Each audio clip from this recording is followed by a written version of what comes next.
राज्यातील सर्वात फेमस योजना माझी लाडकी बहीण योजना आणि या योजनेमार्फत दर महिन्याला तुम्हाला 1500 रुपये दिले जातात, बरोबर ना. दरमहा 1500 रुपयेचा हप्ता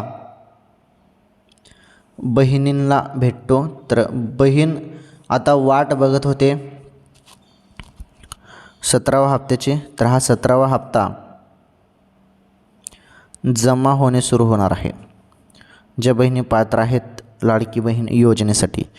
तर हप्ता आता 17वा हप्ता जो आहे 1500 रुपयेचा हप्ता, हा हप्ता कोणत्या क्षणी तुमच्या खात्यामध्ये जमा होईल. भरपूर टाईम झाला परंतु शासनाने अजून काही हप्ता जमा केलाच नाही. ठीक आहे, 1-2 दिवस वाट बघा, हप्ता येऊन जाईल. ओके, ही माहिती मिळत आहे सध्या लाडकी बहीण योजनेच्या हप्त्याबद्दल.